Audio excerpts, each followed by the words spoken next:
Throughout the course of African history, many leaders have faced perilous ends, signaling the tumultuous nature of politics in certain periods and regions. Patrice Lumumba fought for the freedom of his country, and he was killed for that. Assassinations, often a result of political unrest, coups, or ideological differences, have claimed the lives of various African presidents. This video delves into the lives and tragic ends of 15 African presidents who met their fate in the most dangerous ways, offering a window into the complex web of African political history. Number 1. Patrice Lumumba, Democratic Republic of the Congo. Patrice Emery Lumumba, born on July 2, 1925 in Onalua, Belgian Congo, rose to prominence as a nationalist leader, dedicated to securing independence for his homeland. As a fervent advocate for Pan-Africanism and Congolese nationalism, Lumumba envisioned a united Congo free from colonial shackles, where its vast natural resources would benefit its people rather than foreign powers. In June 1960, Lumumba's vision bore fruit as the Democratic Republic of the Congo achieved its independence from Belgium. He was appointed the country's first prime minister and immediately faced a series of formidable challenges.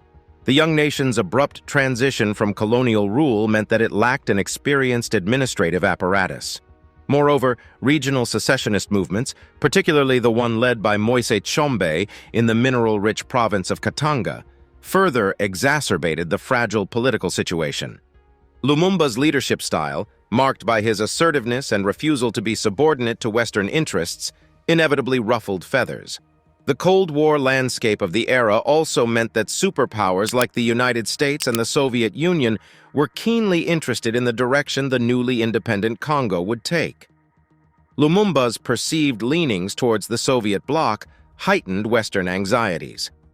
By September 1960, with the Congo in political turmoil and Lumumba's government facing opposition from multiple fronts, President Joseph Kasavubu dismissed him. However, Lumumba contested the dismissal, resulting in a power struggle.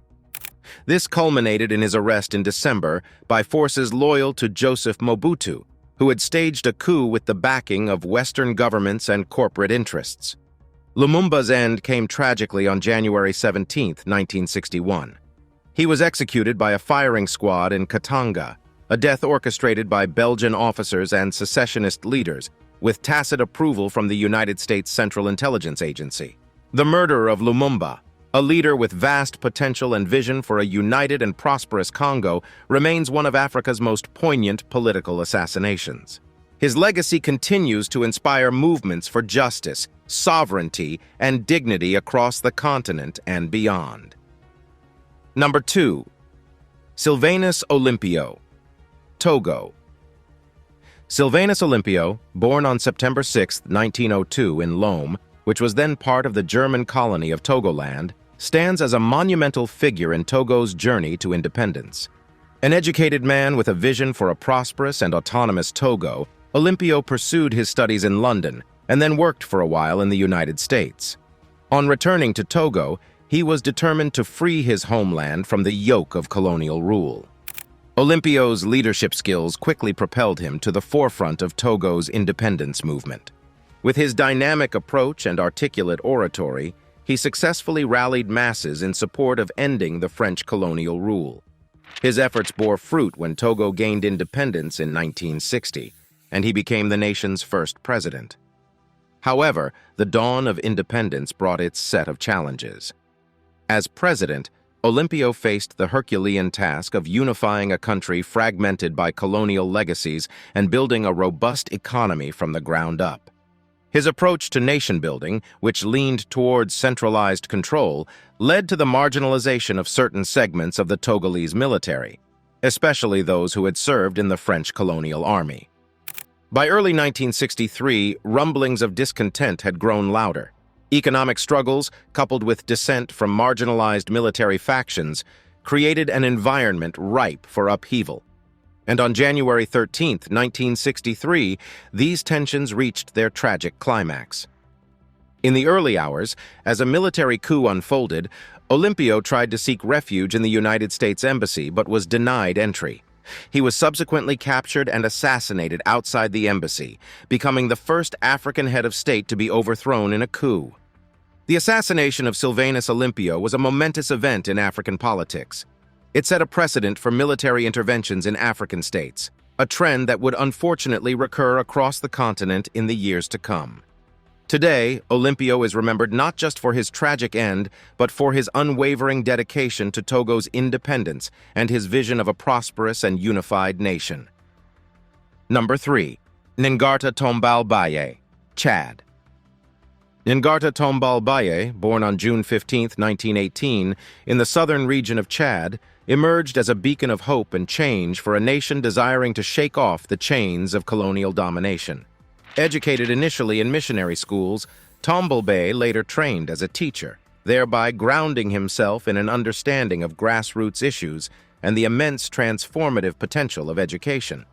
When Chad started its journey towards independence from France, Tombal Baye's leadership qualities rapidly propelled him into the limelight.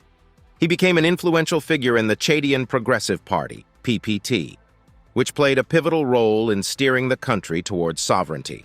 With Chad achieving independence in 1960, Tombal Baye was appointed its first president, a testament to his perceived capability and popularity. Tombal Baye's presidency, however, was not without challenges. While his intent to modernize and unite Chad was evident, his methods were often seen as authoritarian. He suppressed opposition, curtailed freedoms, and at times resorted to traditional practices like the initiation rites of the Yondo to foster unity and loyalty. Such tactics, combined with a perceived favoritism towards the Christian South over the Muslim North, sowed seeds of discontent. By the early 1970s, Chad was a cauldron of unrest. Rebel factions, particularly from the northern regions, began actively opposing Tombal Baye's rule. The president's response was a mix of forceful suppression and efforts at appeasement, including changing his Christian name, François, to the African name Ngarta. However, the measures did little to stabilize the situation. On April 13, 1975, the mounting tensions culminated in a coup orchestrated by the Chadian military.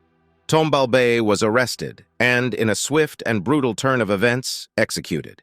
His assassination marked the end of his 15-year rule, a period that witnessed Chad's transformation from a colony to an independent nation grappling with the challenges of unity and identity.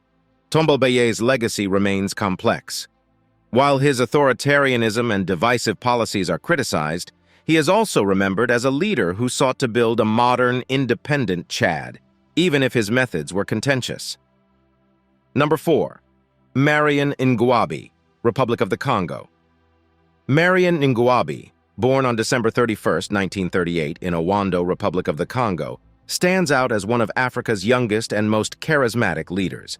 His early years in the military set the tone for his future leadership, exposing him to discipline, strategy, and the intricacies of power dynamics.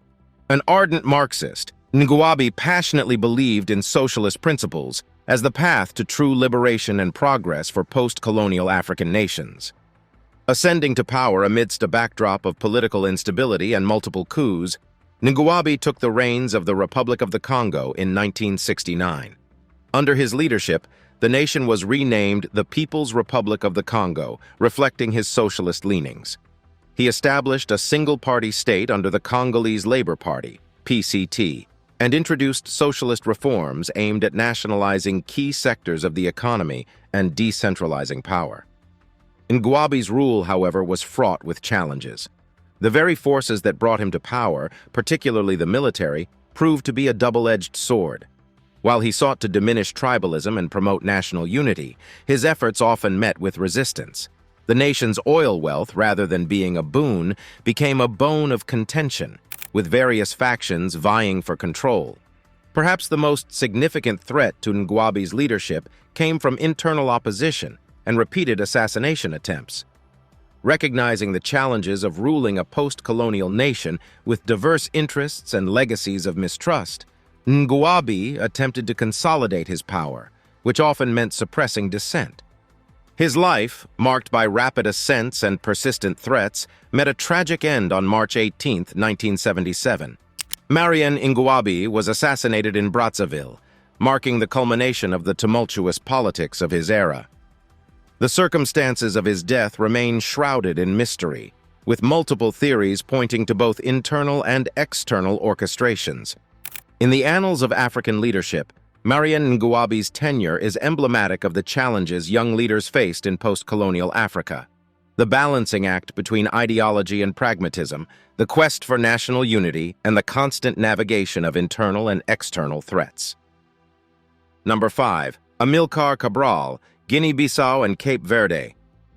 Amilcar Cabral, born on September 12, 1924, in Bafata, Portuguese Guinea, now Guinea-Bissau, remains an indomitable figure in the African liberation movement. A brilliant agronomist by training, Cabral's true calling was ignited by the burning desire to see his people free from the shackles of colonialism. While working on agricultural projects in the colonies, Cabral witnessed firsthand the devastating effects of colonial policies on the local populace. These observations fomented a revolutionary spirit within him, leading him to conclude that armed struggle was the only viable path to genuine independence. In 1956, he co-founded the African Party for the Independence of Guinea and Cape Verde, PAGC, setting the stage for a relentless fight against Portuguese colonial rule. Cabral's strategy was multi-pronged. While he recognized the necessity of armed confrontation, he was equally invested in political education. He believed that the true liberation of his people necessitated not just freedom from colonial rule, but also mental emancipation from colonial ideologies. This duality of purpose, waging a guerrilla war while also investing in grassroots political education, became a hallmark of PIGC's liberation strategy. Under Cabral's leadership, PIGC made significant inroads, capturing large swaths of territory from the Portuguese and setting up local governance structures. The success of the movement drew international attention, and Cabral's eloquence made him a revered figure in global anti-imperialist circles. Number 6. Samora Machel, Mozambique. Samora Moises. Machel, born on September 29, 1933, in the village of Chilambane, Gaza Province, Mozambique, stands as an emblematic figure in the fight against Portuguese colonialism. Growing up in a world marked by deep-seated racial inequalities and colonial exploitation, Machel's trajectory from a nurse to the first president of Mozambique was nothing short of remarkable. Machel's journey into revolutionary politics was precipitated by his involvement in health services, where the stark disparities between the colonizers and the colonized were blatantly evident. Realizing that only a systematic overhaul could bring true justice to his people, he joined the Mozambique Liberation Front, Frelimo, in 1962. Displaying innate leadership skills and a deep commitment to the cause, Machel quickly rose through the ranks to become the leader of Frelimo in 1970. Under his leadership, Frelimo adopted a strategy that blended guerrilla warfare with political outreach. Machel was profoundly aware of the need to unite the diverse ethnic groups of Mozambique under the banner of national identity. His efforts bore fruit when, after a decade of persistent struggle, Mozambique gained independence from Portugal in 1975, with Machel as its first president. As president, Machel embarked on an ambitious journey to reshape Mozambique. He introduced socialist policies, nationalized industries, and made significant strides in education and healthcare. However, his tenure was riddled with challenges, including economic struggles and the protracted civil war fueled by external forces opposing his socialist stance. Number 7. Thomas Sankara, Burkina Faso. Thomas Isidore Noel Sankara, born on December 21, 1949, in Yako, Burkina Faso, often dubbed the Che Guevara of Africa, was an epitome of revolutionary zeal and transformative leadership. A young officer in the Burkinabe military, Sankara's intellectual fervor and commitment to justice set him apart from his peers, positioning him as a beacon of hope for a nation yearning for change.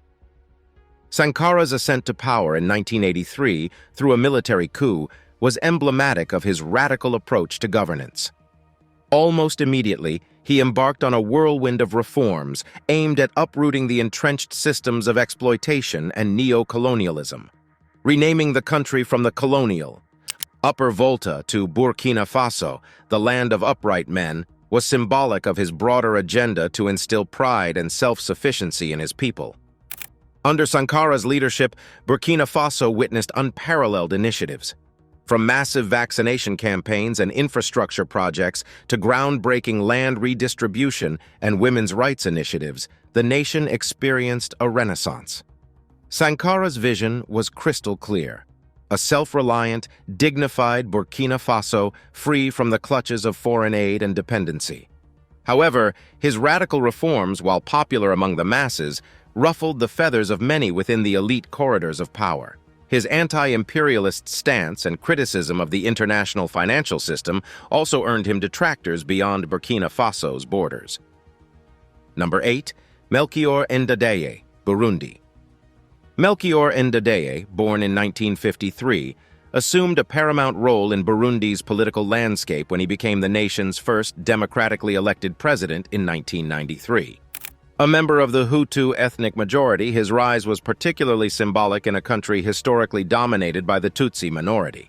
This was a milestone in Burundian politics, as Ndadaye's election marked the first peaceful transition of power since the nation gained independence from Belgium in 1962. Educated as a banker, Ndadaye emerged from a modest background, marking a contrast from the elites that had dominated the nation's politics. As president, he championed an inclusive agenda, aiming to bridge the historic divides that had plagued the country.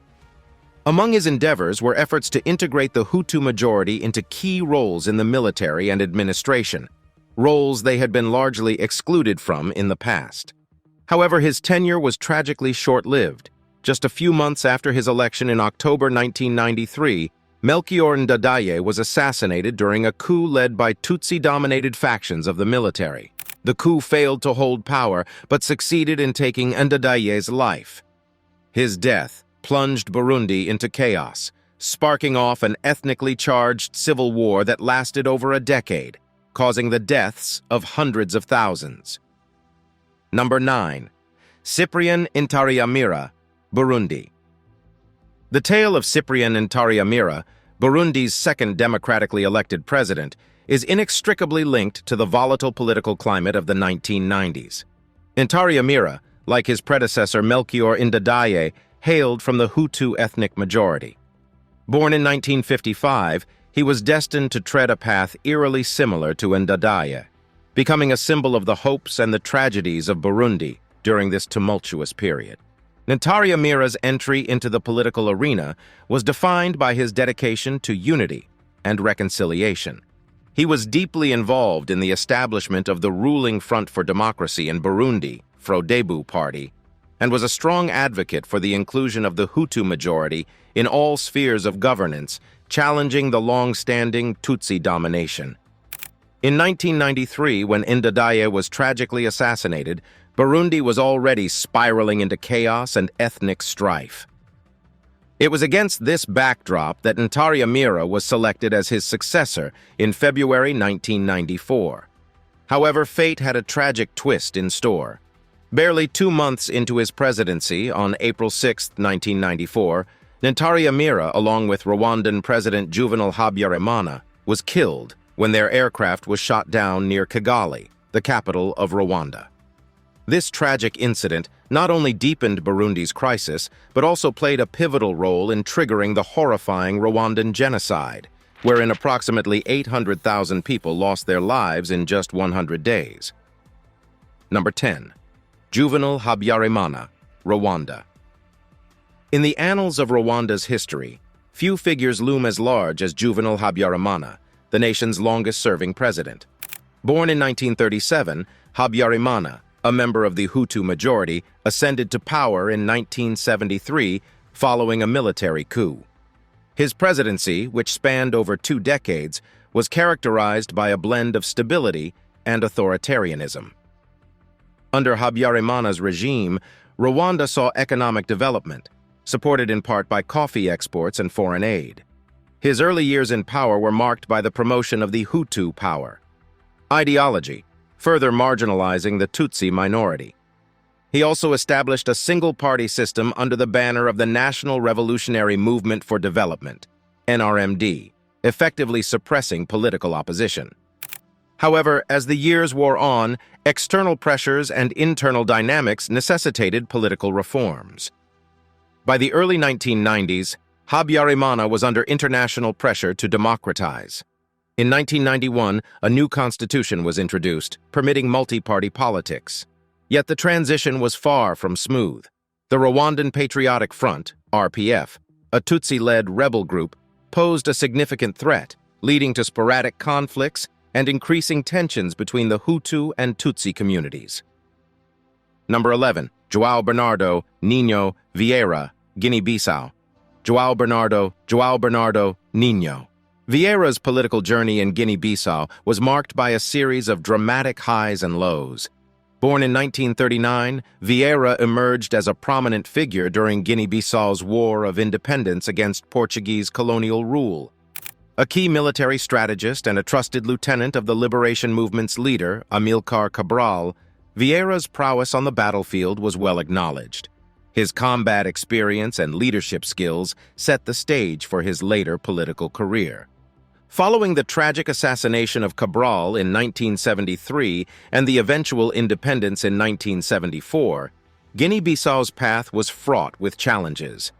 In 1980, Vieira, capitalizing on the prevailing discontent against then-President Luis Cabral's governance, led a bloodless military coup and ascended to the presidency. His leadership spanned nearly 2 decades, making him one of Africa's longest-serving leaders. Vieira's rule, while initially marked by efforts to rebuild a war-torn nation, soon became characterized by allegations of human rights abuses, political repression, and economic mismanagement. The nation's dependence on cashew nut exports, coupled with fluctuating global prices, made its economy vulnerable. Vieira's inability to diversify the economy and allegations of corruption further deepened the nation's challenges. The late 1990s were particularly tumultuous for Guinea-Bissau and Vieira. A civil war broke out in 1998, pitting government forces against a military junta. This conflict culminated in Vieira's ousting in 1999. Exiled to Portugal, it seemed his political journey had come to an end. Number 12. Laurent Désiré Kabila, Democratic Republic of the Congo. Laurent Désiré. Kabila's chapter in the vast tapestry of the Democratic Republic of the Congo's DRC history is one of revolution, leadership, and stark contradictions. Born in 1939, Kabila emerged from humble beginnings to become a central figure in the evolving political landscape of the DRC, then known as Zaire. In his early years, Kabila was deeply influenced by Marxist ideologies and Pan-Africanist sentiments. This ideological leaning drove him to join rebellions against the colonial Belgian rule and later against the autocratic regime of Mobutu Sese Seko. For decades, he remained a peripheral figure, leading rebel factions in the remote provinces of the vast nation. However, the tides of fortune shifted dramatically in his favor in the mid-1990s. With the backing of Rwanda and Uganda, Kabila launched a rebellion in 1996 against Mobutu, a leader whose 3-decade rule had plunged the DRC into economic ruin and political decay. In a swift and decisive campaign, Kabila's forces marched through the country, and by May 1997, Mobutu's reign came to an end. Kabila took the reins of a nation in dire need of direction and healing. Yet the euphoria of the revolution soon gave way to the complexities of governance. Kabila, once hailed as the savior of the DRC, faced criticism for his autocratic tendencies and alleged human rights abuses. The promised democracy seemed elusive, and Kabila's relations with his former allies, particularly Rwanda and Uganda, soured. Number 13. Modibo Keïta, Mali. Modibo Keïta stands as a monumental figure in Mali's journey from a colonized territory to an independent nation. Born in 1915, Keïta's early years were shaped against the backdrop of French colonialism in West Africa. However, as he matured, so too did his vision for a sovereign, united Mali. Educated as a teacher, Keïta's political awakening began as he involved himself in various anti-colonial movements. As a founding member of the Sudanese Union African Democratic Rally, USRDA, he championed the cause of independence, and sought to unify diverse ethnic and cultural groups under a single Malian identity. In 1960, Keita's persistent efforts bore fruit as Mali achieved independence from French colonial rule. As the nation's first president, he faced the monumental task of nation-building. Adopting socialist principles, he nationalized major sectors of the economy, introduced agricultural reforms, and established a single-party system. Influenced by Pan-Africanism, he also sought to create regional alliances, notably attempting a short-lived federation with Senegal known as the Mali Federation. However, the challenges of governance in a newly independent nation were manifold. Economic hardships, droughts, and perceived autocracy led to discontentment. While Keita's intentions to create a unified and progressive Mali were evident, his methods, especially the suppression of opposition and dissent, drew criticism. Number 14. Ibrahim Barre, Mainasara, Niger. The political tapestry of Niger during the 1990s is incomplete without the commanding presence of Ibrahim Barre Mainasara. Born in 1949, Mainasara's trajectory from a military officer to the nation's president was both dynamic and controversial, reflecting the tumultuous nature of Nigerian politics during this period. Mainasara's ascent to power was rooted in the military. His tenure in the armed forces saw him undertaking various roles, from participating in peacekeeping missions to holding significant administrative positions. However, the political instability in Niger during the 1990s offered him a distinct path. Discontented with the governance of President Mahamane Usman, Mainasara led a successful coup in 1996, toppling the democratic establishment and positioning himself as the new head of state. Upon assuming power, Mainasara promised to shepherd Niger back to democracy, organizing presidential elections later that year. These elections, however, were mired in allegations of fraud and irregularities, with Mainasara emerging as the winner amidst significant controversy. As president, his rule was characterized by a distinct centralization of power, curtailment of press freedoms, and suppression of political opposition. While he initiated economic reforms and sought international partnerships, his governance style drew significant criticism for its autocratic tendencies. Number 15. Mohamed Boudiaf, Algeria. Mohamed Boudiaf's chapter in Algeria's modern history is both profound and tragically short-lived.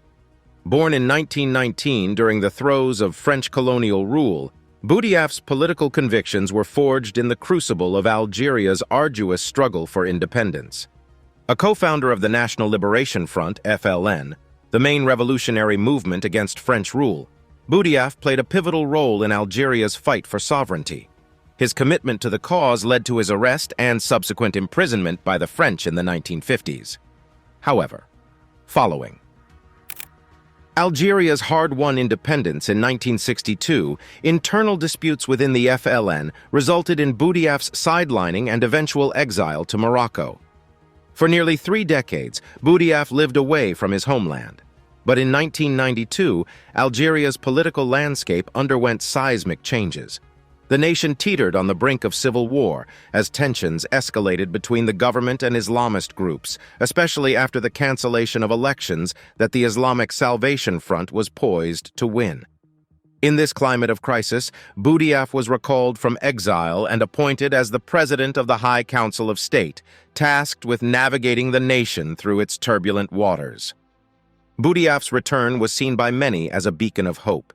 His reputation as a stalwart of the independence movement and his perceived incorruptibility offered a promise of stability and reform. In his brief tenure, Boudiaf initiated measures to combat corruption and sought to de-escalate the simmering tensions.